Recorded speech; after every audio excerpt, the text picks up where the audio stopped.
আসসালামু আলাইকুম, সবাই কেমন আছেন? আলহামদুলিল্লাহ, আমিও ভালো আছি।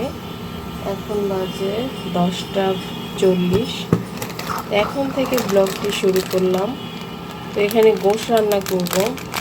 পেঁয়াজ পরিমাণ মতো দিয়েছি, হলুদের গুঁড়া, লবণের গুঁড়া, লবণ।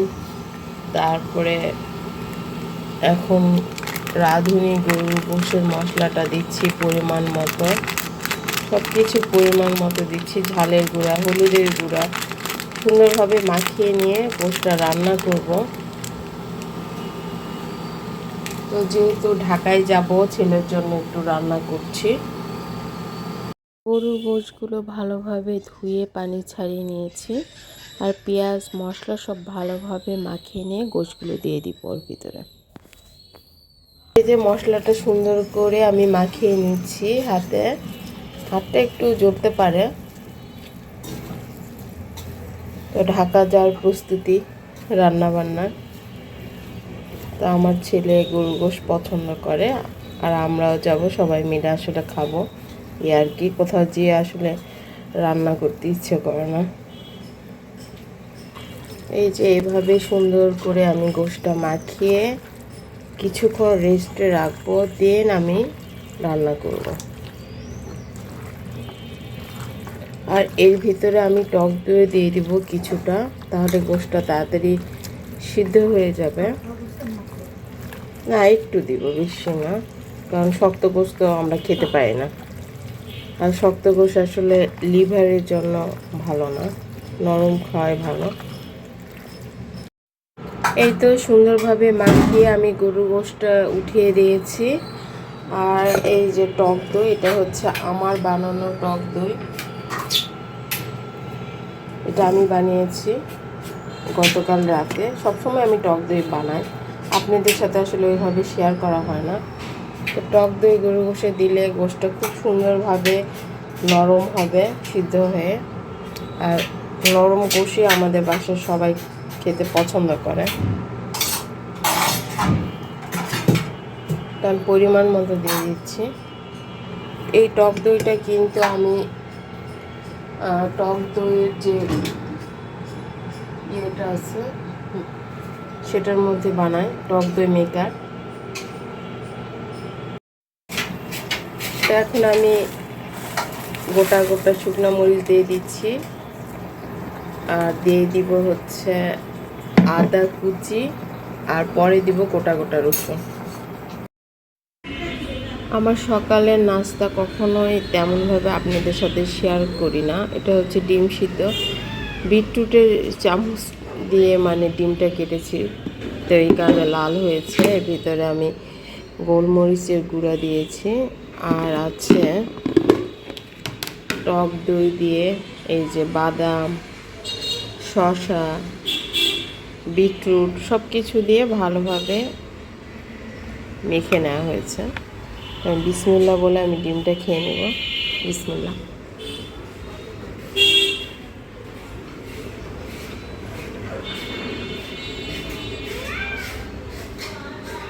পানি খাবো।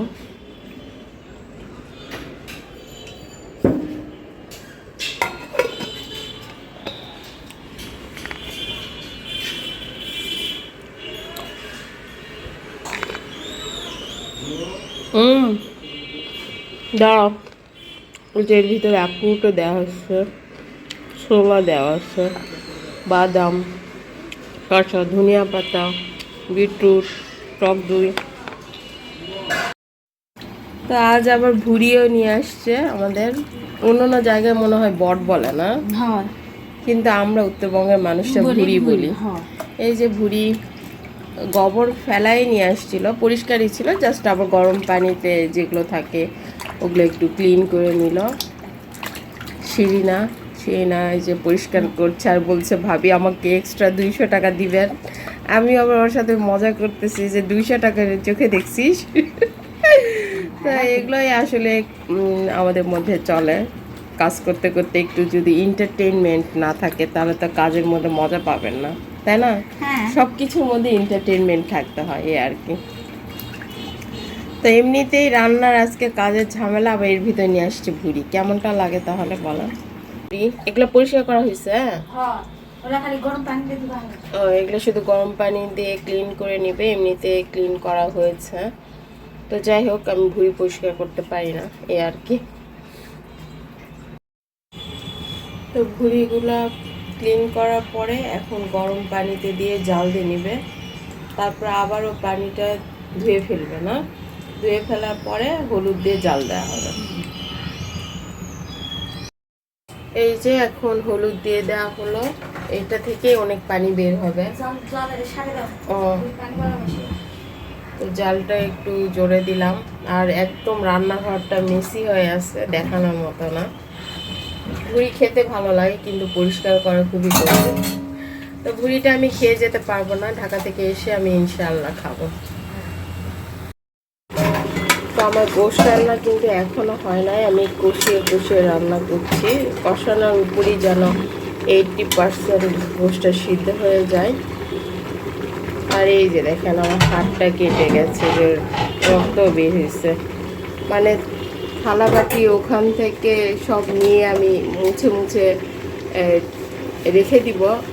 তোর ভিতরে একটা ছোট বাটি ছিল, আমি খেয়াল করে না, ভেঙে গেছে এখানে। তো এখান থেকে তুলতে যেয়ে আমার হাতটা কেটে গেছে, রক্ত বের হয়েছে। ওই যে প্রত্যেকটা দিনই আমার প্রায় হাত কাটে এগুলো কাজ করতে যায়। তো ঠিক আছে, আবার পরে দেখা হচ্ছে। এখন বাজে 3টা 5।